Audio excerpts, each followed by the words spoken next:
ये पहली बार हुआ था कि एक पूरी रात और दिन गुजर जाने के बाद भी कोई इसको मनाने नहीं आया था। इसने अपनी बात मनवाने के लिए हर हरबा इख्तियार किया था और जब कोई हरबा कामयाब नहीं हुआ तो इसने ख़ुद को कमरे में बंद करने का फ़ैसला किया था। एक दो बार मुलाजमन ने खाने खाने का पूछा, लेकिन इसके कमरे का दरवाज़ा खटखटाया। इसे एक पल के लिए भी शायद इसके बाबा जानी या फिर भाई होंगे जो इसकी बात मानने के लिए तैयार होंगे। लेकिन मुलाज़िमा की आवाज़ सुनकर वो और तहश में आ गई थी। क्या इसकी इस घर में ये हैसियत रह गई थी? अगर किसी को मेरे भूखा रहने से कोई फ़र्क नहीं पड़ता तो मैंने भी खाना नहीं खाऊंगी। आंखों से आंसू साफ करते हुए इसने दिल में ठान ली थी और झटक से मुलाज़िमा को जाने का कहा था और अपने कमरे में बैठकर रो रही थी। कल से भूखी थी, लेकिन इससे अपनी भूख का बिल्कुल भी एहसास नहीं था। वो थोड़ी को घुटनों पर रखे मुसलसल आंसू बहा रही थी। इसके आंसू इसके पुश से होते हुए इसके घुटनों पर गिर रहे थे। सारी रात रोने की वजह से इसकी आंखों के गिर्द हंसिया हल्के पड़ चुके थे। चूंकि वो ज़्यादा अफसुर्दा थी, इसलिए वो सारी रात सो नहीं सकी थी। हरीम को जन्म देने वाले के इसकी माँ जान तो दुनिया से रुखसत हो गई थी, मगर इसके बाबा जान ने ज़िंदगी में कभी भी इसको माँ की कमी महसूस नहीं होने दी थी। जब वो बैठी थी तो अपनी मामा जान की याद करने लगी। वो बार बार ये सोच रही थी कि अगर वो ज़िंदा होती तो इसको कभी भी ऐसी हालत में ना देख सकती। हरीम का मासूम सफ़ेद रंग चेहरा मुसलसल रोने की वजह से सुर्खी माइल हो रहा था। इसकी आंखें भी रात भर के जागने की वजह से हो रही थी। बेड की एक तरफ फेंका हुआ था। इसने बाल भी इतने सिल्की और घने थे कि अपने बाजुओं को ढांप लिए हुए थे। इसके भाइयों को इकलौती बहन ने जो आज खुद को कमरे में बंद किया हुआ था, इसकी ज़रा भी उदासी ने पूरे घर को असद, तुम नाश्ता क्यों नहीं कर रहे हो? अहमर ने बड़े भाई होने की हैसियत से अपने से छोटे भाई से पूछा। वो भाई, भूख नहीं लग रही? इसने मुंह लटकाते हुए कहा। कल रात भी तुम लोगों ने कुछ नहीं खाया था। आखिर तुम दोनों के साथ मसला क्या है? इन दोनों के रवैये को देखते हुए अब्बा जान ने थोड़ा तल्ख लहजे में कहा था, लेकिन इनकी बात का दोनों पर कोई असर नहीं हुआ था। हरीम का ख्याल दिल में आते ही दोनों भाई खामोश बैठे खाने को घूर रहे थे। रास्ता तो टेबल पर पड़े चमचे से खेलने लगी। घर में उदासी और वीरानी की वजह से चमचे की आवाज़ पूरे घर में गूंज रही थी। बाबा जान आज हरीम से की बात क्यों नहीं मान लेते? अहमर ने डाइनिंग टेबल पर खामोशी को तोड़ने के लिए मदबाना अंदाज में कहा। अहमर, बड़े भाई की हैसियत से तुम्हारा ये फ़र्ज़ बनता है कि तुम हरीम को समझाओ, लेकिन उल्टा तुम मुझे समझाने के बजाय सामने इसकी वकालत कर रहे हो। मैंने इसकी आज तक कोई ज़िद पूरी की, लेकिन एक बार इसने हरगिज़ ज़िद पूरी नहीं होने दूंगा। ये कहते हुए उन्होंने जूस का गिलास उठाया और इसको पीने लगे। बाबा जान, अहमर भाई ठीक कह रहे हैं, हमें अब हरीम की बात मान लेनी चाहिए। नज़रें चुराते हुए, हिम्मत दिखाते हुए बाबा जान से बात की। इसकी बात सुनने के बाद बाबा जान ने गिलास टेबल पर रखा और असद को घूरने लगे। तुम दोनों के तो दिमाग ख़राब हो गए हैं। ये करके वो उठने ही लगे थे जब उन्होंने दरवाजे से बिलाल को कपड़ों का बैग अंदर कंधे पर डाले टेबल पर आते देखा। अस्सलाम वालेकुम। बिलाल ने बाबा जान से प्यार लिया और अहमर और असद की तरफ सलाम किया। उन्होंने जवाब दिया। उन्होंने मुंह बसूरे सलाम का जवाब दिया। क्या हुआ है? सबके मुंह क्यों लटके हुए हैं? मुझे तो लग रहा है मेरे इस सरप्राइज़ से आप लोग खुश नहीं हैं, लेकिन लगता है कि आप लोगों को खुशी नहीं हुई है। बिलाल घर के हालात से बेखबर था, मुस्कुराते हुए बात कर रहा था। बाबा जान, इन दोनों को क्या हुआ है? लगता है इन्हें आपसे खूब डांट पड़ी है। ये कहते ही इसने बेनियाजी में से कहका बुलंद किया।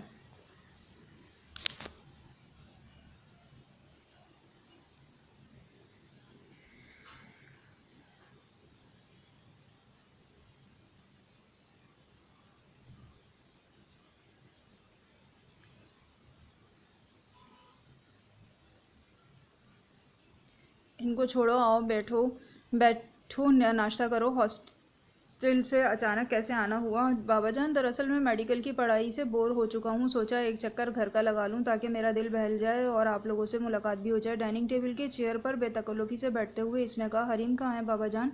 क्या वो अब तक सो रही है? वो सबकी तरफ देखते हुए पूछ रहा था। सब कुछ ठीक तो है ना? इसने एक मरतबा एक ज़्यादा सवाल पूछ लिए। इसने इर्द गिर्द नज़र दौड़ाई, लेकिन इसको हरीम नज़र न आई। इसकी नज़र इसे ढूंढते हुए किचन की तरफ चली गई। हरीम हरीम इसको पुकारता हुआ पूरे घर में ढूंढ रहा था। बाबा जान, हरीम किधर है? वो नज़र नहीं आ रही है। आज तो संडे है, कॉलेज भी नहीं गई होगी। हरीम ने खुद को कमरे में बंद किया हुआ है। अहमर ने टेबल पर पड़े चमचे को घुमाते हुए कहा। मगर क्यों, ऐसी क्या क्या बात हो गई जो इसकी नौबत यहाँ तक आ गई? ये बात सुनते ही इसके माथे पर शिकन पड़ गई। अगर वो नाराज़ थी तो आप लोगों ने मनाया क्यों नहीं? माथे पर शिकन और ज़्यादा पड़ चुकी थी। बिलाल बेटा, कुछ ऐसी बातें ऐसी होती हैं जिसमें बच्चों की नहीं मानी जाती। ऐसी कौन सी बात है बाबा जान जिसकी वजह से आप इतने सख्त दिल हो चुके हैं? आपको तो हरीम से ये बर्ताव करना पड़ रहा है। बेटा, इसके कॉलेज का टूर जा रहा है और वो ज़िद पर है कि इसे भी साथ जाना है। बाबा जान, इसमें ना मानने वाली कौन सी बात है? मैं भी तो यूनिवर्सिटी के टूर पर जाता हूँ, आपने मुझे तो कभी नहीं रोका। फिर हरीम को क्यों मना कर रहे हैं? ये शायद इसका पहला टूर है, इसने कभी कहीं जाने की ज़िद नहीं की, इसलिए आप इसे मना कर रहे हैं। हरीम की हिमायत में बोलता हुआ चला गया। एक भाई की बहन से मोहब्बत थी जिसने इसको बोलने पर मजबूर किया। बिलाल, तुम एक लड़के हो, तुम जा सकते हो, लेकिन लड़कियों का यूँ हफ्तों बाहर रहना मुनासिब नहीं है। 1-2 दिन की बात होती तो शायद मैं इसको इजाज़त दे देता, लेकिन पूरे 4 दिन के लिए गिलगित जाने की ज़िद कर रही हो। और तुम आजकल पाकिस्तान के हालात से बाखबर हो। क्यों, कब क्या हो जाए पता नहीं चलता। वहाँ इसके साथ कुछ भी हो सकता है। बर्फ़बारी की वजह से रास्ते ब्लॉक हो सकते हैं। यहाँ तो हम सब इसके साथ होते हैं, वहाँ इसकी देखभाल करने वाला कौन होगा? उन्होंने दिल में उठने वाले खदशात को ज़ाहिर किया।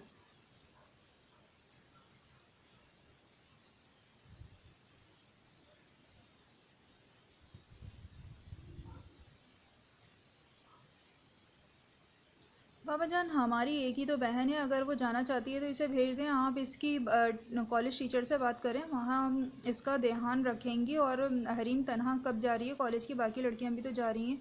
इसका फाइनल ईयर है, क्या पता इसके बाद इसके दोस्तों का साथ नसीब हो या नहीं। बिलाल हर मुमकिन कोशिश कर रहा था कि हरीम के लिए बाबा जान से इजाज़त ले ले, लेकिन इसके बाबा जान को इसकी इजाज़त ना दी। देखो बिलाल, मुझसे फजूल बहस ना करो। अगर समझाना है तो जाकर अपनी बहन को समझाओ। इसे जाकर बताओ कि तुम इसके बगैर इतने दिन नहीं गुजार सकते। तुम तीनों मुझे बताओ, तुम लोग 4 दिन तक इसे देखे बिना कैसे रह सकते हो? तीनों के पास एक ही सवाल का जवाब ना था।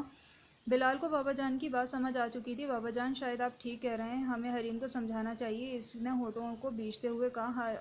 अमर भाई, आप इससे बात करें, आपकी बात तो वो मान लेती है। तुम्हें क्या लगता है कि मैंने इसको नहीं समझाने की कोशिश की होगी? हमने इसे बड़ा समझाया है बिलाल, वो किसी की बात नहीं मान रही। हम तो जानते हैं कि वो कितनी ज़िद्दी है। तुम ही जाकर एक बार कोशिश करो, शायद तुम्हारे कहने पर वो ज़िद छोड़ दे।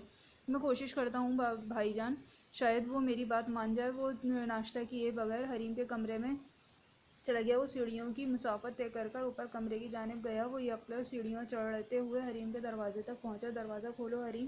बिलाल की आवाज़ सुनते ही हरीम का दिल तो चाहा कि वो फ़ौरन उठकर दरवाज़ा खोल दे, क्योंकि जितनी मोहब्बत बिलाल को हरीम से थी, इससे कहीं ज़्यादा हरीम को अपने भाई से थी। इसकी वजह से बिलाल उम्र के हिस्से में हरीम से 2 साल बड़ा था, और इसी वजह से बिलाल कभी हॉस्टल से आता था तो हरीम की खुशी की इंतहा नहीं होती थी। वो पूरी फैमिली के साथ आउटिंग पर जाता था, खूब इंजॉय करता था। बिलाल अपनी छुट्टियां अच्छे अंदाज से गुजारा कर जाता था। हरीम सबसे ज़्यादा फ्रैंक अपने भाई बिलाल से थी, और वो इसकी से अपनी हर बात शेयर करती थी। इसलिए आज भी वो बिलाल के सीने से लग कर अपना हाल अहवाल इसे बताना चाहती थी, लेकिन इसने गुस्से में ऐसा नहीं किया।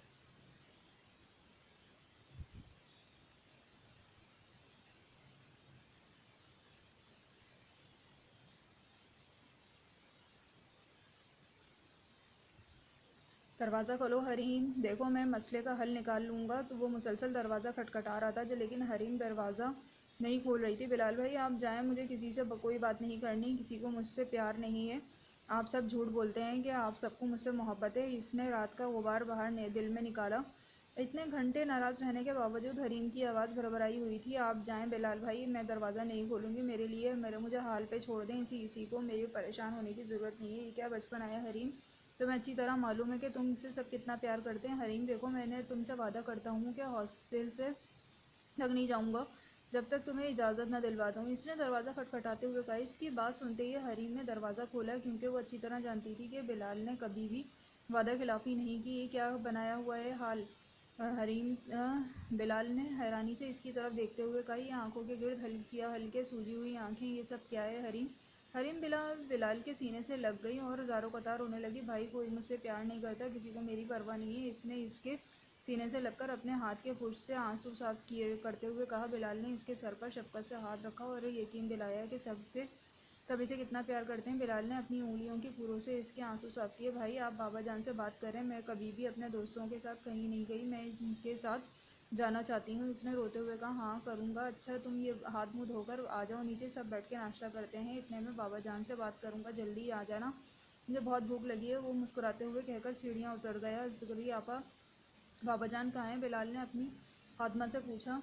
लाइब्रेरी में है, इसने काम का जवाब दिया। उस्मान साहब को किताबें पढ़ने का बहुत शौक था। सारा बिजनेस तो इनके बड़े बेटे अहमद ने संभाला हुआ था, इसलिए वो सारा दिन घर में फारिग रहते थे। इस शौक में उन्होंने घर में एक छोटी सी लाइब्रेरी बना रखी थी ताकि वो टाइम अच्छे तरीके से गुजार सकें। वो किताबें पढ़ने में ही मसरूफ़ थे जब अचानक इन्हें दरवाज़ा खटखटाने की आवाज़ आई। उन्होंने गिलासेस उतार के दरवाजे की तरफ देखा। अंदर आ जाओ बिलाल बेटा। दरवाजे पर नज़र पड़ते ही उन्होंने इसे अंदर आने की इजाज़त दी।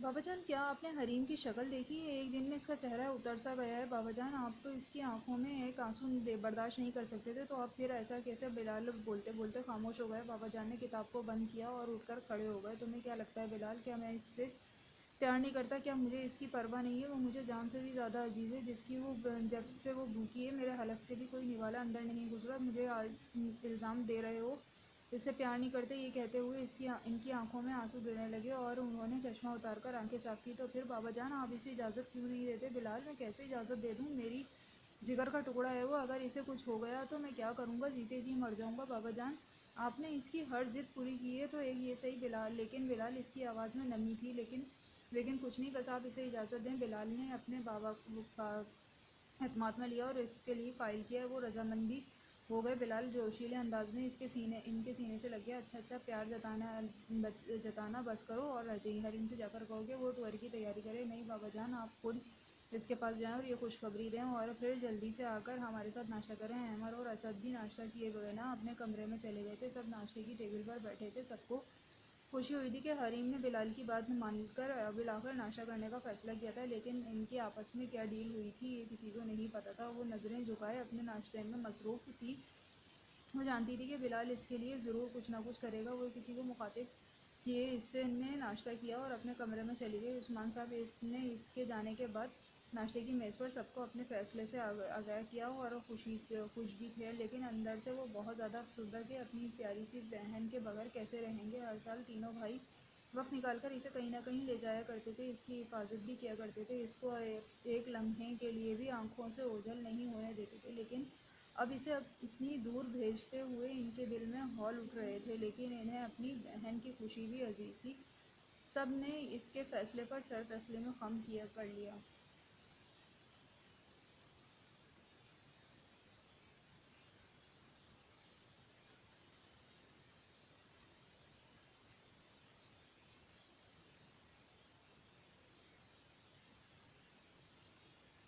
हरीम कमरे में लेटी हुई थी। जब इसे किसी के अंदर आने की आवाज़ सुनाई दी, वो चौंक गई और इसने लेटे लेटे ही अपने ऊपर ओढ़ी चादर से को सही अंदाज में कर लिया। हरीम बेटा, वो जान गई थी कि किसकी आवाज़ है। वो एकदम खड़ी हुई। हरीम की अपने बाबा जान के लिए इज्जत थी, जिसकी वजह से इसने सर पे दुपट्टा लिया हुआ था और इज्जत के साथ बाबा जान के सामने खड़ी हो गई। ज़िद अपनी जगह, लेकिन एहतराम का दामन उसने नहीं छोड़ना चाहती थी। बेटा मैं जानता हूँ तुम हम सबसे कितनी मोहब्बत करती हो, लेकिन एक चीज़ का ध्यान रखना कि दुनिया में खौफनाक है बेटा।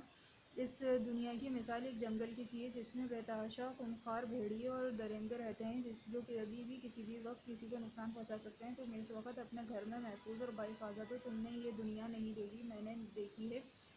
मैंने इसको दुनिया को यहाँ के रहने वालों को परखा है। इसके मफादात के लिए किसी को भी नुकसान पहुँचा सकते हैं, इसलिए इनसे बचकर रहना बहुत मुश्किल है। हरीम को समझ नहीं आ रहा था वो इसको क्या कहना चाह रहे हैं और क्यों बता रहे हैं। वो चुपचाप खामोशी से खड़ी बातें सुन रही थी कि अचानक इसके बाबा पुकार उठे। बेटा तो हमारा टूर कब है? ये अल्फाज सुनकर हरीम तो जैसे हवाओं में उड़ने लगी। इसने खुशी की इंतहा नहीं रही। वो खुशी के मारे उछलने लगी थी। मुरझाया हुआ फूल जैसे खिलने लगा हो। एकदम वो इनके सीने से लिपट गई। मैं बहुत खुश हूँ बाबा जान, आपको नहीं पता बाबा जान कि आपने मेरी कितनी बड़ी खुशी पूरी की है। इसने सीने से लगते हुए कहा। अच्छा बताओ टूर कब जा रहा है? उन्होंने इसके सर पर हाथ फेरा। 4 जनवरी को बाबा जान। बेटा फिर तो हम वहाँ बहुत सर्दी होगी। तुम ऐसा करो, कल ही बिलाल के साथ जाकर कुछ गर्म कपड़े ख़रीद लाओ, वहाँ कोई मसला ना हो। उन्होंने इसे मुस्कुराते हुए कहा, अब अपना हुलिया दुरुस्त करो, तुम हमें ऐसी बिल्कुल भी अच्छी नहीं लगती।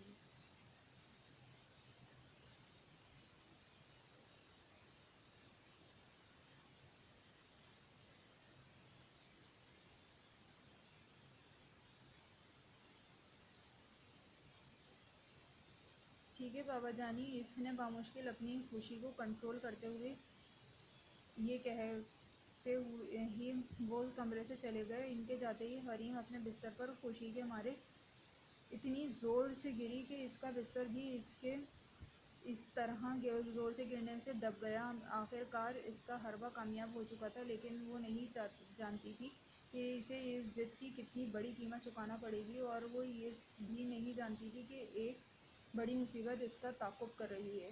कहानी अभी जारी है। चैनल को सब्सक्राइब करना ना भूलिएगा, वीडियो को शेयर करें और लाइक करें। जहाँ रहें खुश रहें और अपना और अपने इर्द गिर्द के लोगों का ख्याल रखें। बहुत शुक्रिया।